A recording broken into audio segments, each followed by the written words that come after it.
नमस्कार दोस्तों, आप देख रहे हैं आरसीए न्यूज। आज हम बात करेंगे अभी की बड़ी खबर के बारे में जो कि विभिन्न समाचार पत्रों पर छाई हुई है और आपके लिए अति महत्वपूर्ण है, इसलिए आप वीडियो को पूरा देखिएगा, स्किप मत करिएगा। वीडियो पसंद आए तो लाइक शेयर जरूर करिएगा।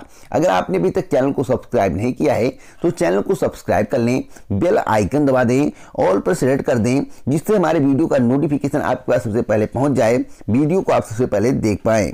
आइए पहली बड़ी खबर के बारे में जान लेते हैं। पहली बड़ी खबर उत्तर प्रदेश टीईटी परीक्षा 2020 को लेकर है। उत्तर प्रदेश टीईटी परीक्षा 2020 के संबंध में कल ही मेरे द्वारा आपको जानकारी दे दी गई थी। आपको बताया गया था कि उत्तर प्रदेश टीईटी परीक्षा 2020 के संबंध में जो बैठक चल रही है उसमें क्या बातें चल रही हैं। परीक्षा 28 फरवरी 2021 को आयोजित नहीं की जाएगी। जो मुझे जानकारी कल ही प्राप्त हुई थी उसी के संबंध में चर्चा चल रही थी। आवेदन प्रक्रिया कब से स्टार्ट होगी इसके संबंध में कल ही मेरे द्वारा आपको बता दिया गया था कि 5 जनवरी से 10 जनवरी के बीच नोटिफिकेशन जारी किया जाएगा। उसके बाद ही आवेदन प्रक्रिया शुरू होगी। यहाँ पर लिखा हुआ है कि उत्तर प्रदेश शिक्षक पात्रता परीक्षा अर्थात यूपीटीईटी 2020 के लिए अब नए साल में ही ऑनलाइन आवेदन शुरू होंगे। परीक्षा संस्थान प्रस्ताव की तारीखों में संशोधन करेगी। इसके बाद ही शासनादेश जारी होगा। यहाँ पर महत्वपूर्ण बात लिखी हुई है। यहाँ पर बताया गया है इससे परीक्षा की तारीख बदलने के पूरे आसार हैं। संकेत है कि ऑनलाइन आवेदन जनवरी के दूसरे सप्ताह में शुरू हो सकते हैं, जो कि मुझे कल ही जानकारी मिली थी और कल ही मेरे द्वारा सबसे पहले बता दिया गया था। वीडियो चैनल पर अपलोड है, आप उसे देख सकते हैं। अगली खबर, अशासकीय सहायता प्राप्त माध्यमिक विद्यालयों में प्रशिक्षित स्नातक टीजीटी और प्रवक्ता पीटी के 15,000 से अधिक पदों पर संशोधित विज्ञापन अगले साल ही आ सकेगा। जो जानकारी प्राप्त हुई है तो अभी आपको अगले साल का इंतजार करना है। पहले बताया जा रहा था कि 31 दिसंबर 2020 तक संशोधित विज्ञापन जारी कर दिया जाएगा, लेकिन तकनीकी अड़चन के कारण देरी हो रही है। तो मेरे द्वारा आपको बताया गया था कि 27 से लेकर 31 दिसंबर के बीच संशोधित विज्ञापन जारी किया जाएगा, लेकिन तकनीकी अड़चन के कारण अब विज्ञापन जारी नहीं हो पाएगा। अब विज्ञापन जनवरी के दूसरे सप्ताह तक जारी होगा, जो जानकारी प्राप्त हुई है। अगली खबर संघ लोक सेवा आयोग की है।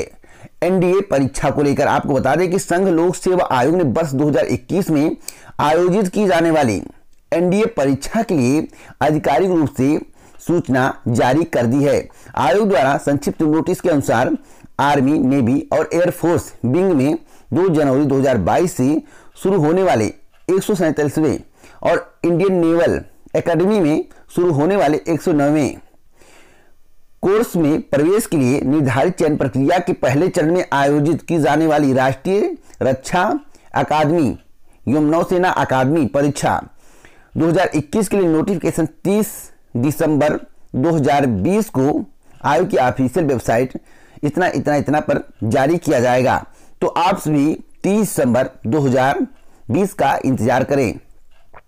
अगली खबर सीटेट परीक्षा को लेकर है। सीटेट परीक्षा के संबंध में बहुत ही महत्वपूर्ण जानकारी है। यहाँ पर लिखा हुआ है सीटेट 2 पालियों में 52,000 अभ्यर्थी लेंगे हिस्सा।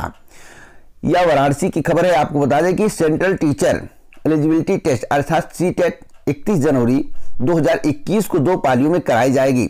जिले में 101 केंद्रों पर इस बार 52,000 अभ्यर्थी परीक्षा देंगे।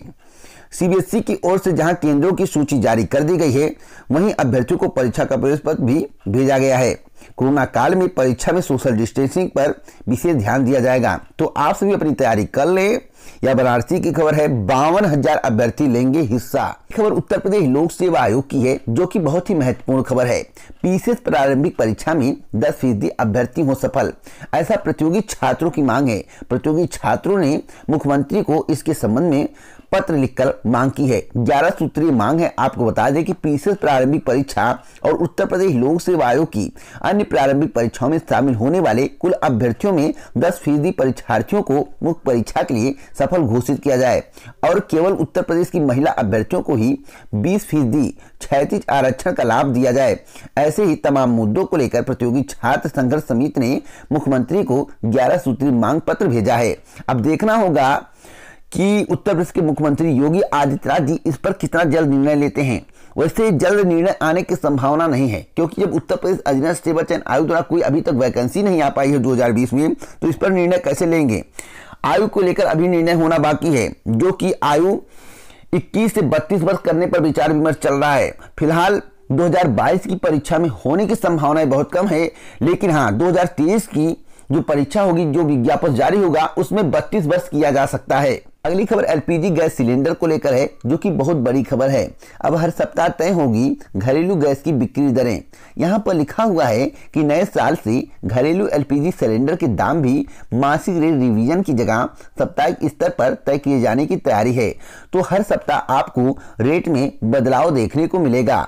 अगली खबर इलाहाबाद विश्वविद्यालय की है। यहाँ पर बताया गया है कि मार्च में सेमेस्टर और मई में वार्षिक परीक्षाएं कराने की तैयारी। परीक्षा के प्रारूप पर इलाहाबाद विश्वविद्यालय को यूजीसी से निर्देश मिलने का इंतजार। जैसे ही निर्देश मिलेगा, परीक्षा कैलेंडर जारी कर दिया जाएगा। अगली खबर प्रवक्ता भर्ती को लेकर है।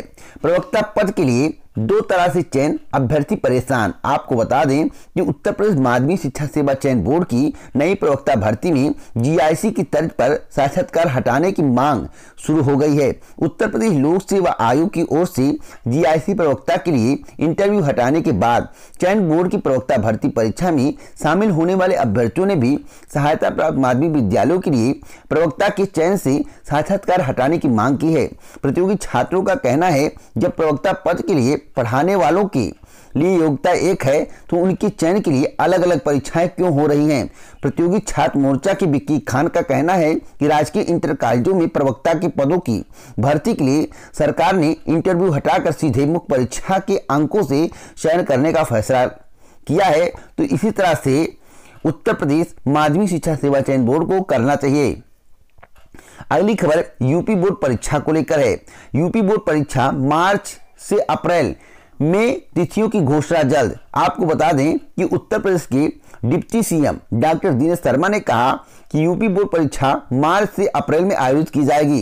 पंचायत चुनाव को देखते हुए परीक्षा की तारीखें जल्द तय करेंगे। उन्होंने अमर उजाला अवध कोरोना योद्धा सम्मान 2020 के मौके पर यह जानकारी दी है।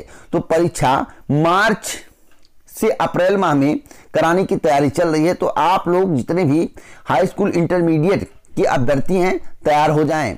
अगली खबर किसान आंदोलन को लेकर है। किसान आंदोलन का आज 34वां दिन है। आपको मालूम होगा कि किसान आंदोलन क्यों कर रहे हैं। आपको बता दें, किसानों की मांग है कि कृषि कानून को वापस किया जाए, रद्द किया जाए, लेकिन सरकार इस पर तैयार नहीं है।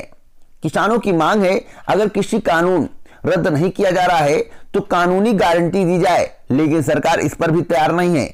तो आखिरकार सरकार किसे लाभ देने का प्रयास कर रही है?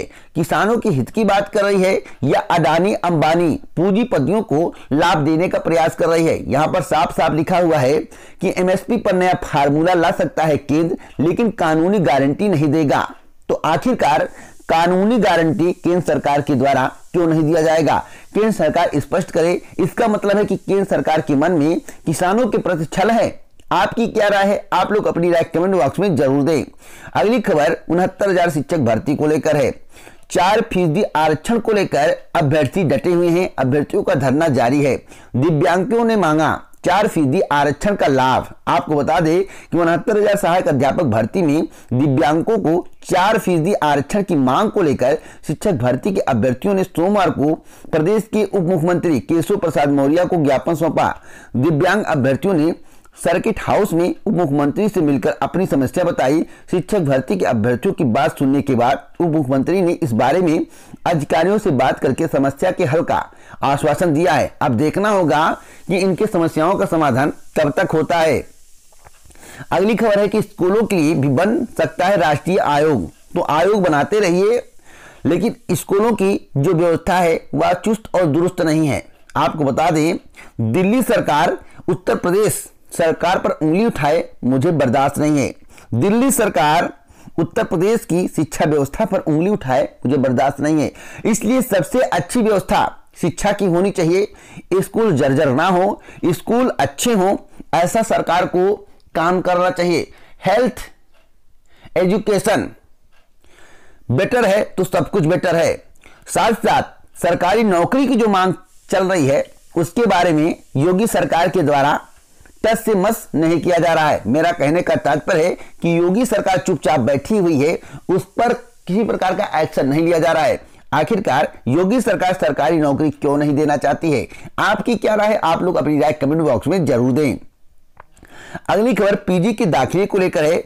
पीजी के दाखिले तो हो गए पर नहीं शुरू हुई कक्षाएं। आपको बता दें कि लखनऊ विश्वविद्यालय में परा स्नातक के दाखिले तो हो गए, लेकिन कक्षाओं की स्थिति अभी भी साफ नहीं है। दाखिले के बाद छात्र कक्षाएं शुरू होने का इंतजार कर रहे हैं। आखिरकार कक्षाएं कब तक शुरू होंगी, इसके संबंध में लखनऊ विश्वविद्यालय के द्वारा कुछ भी नहीं कहा गया है।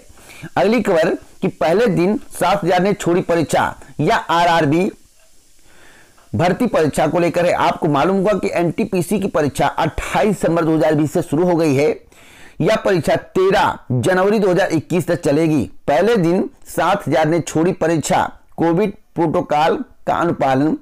पहली पाली में 4,225 व दूसरी पाली में 7,881 अभ्यर्थी उपस्थित।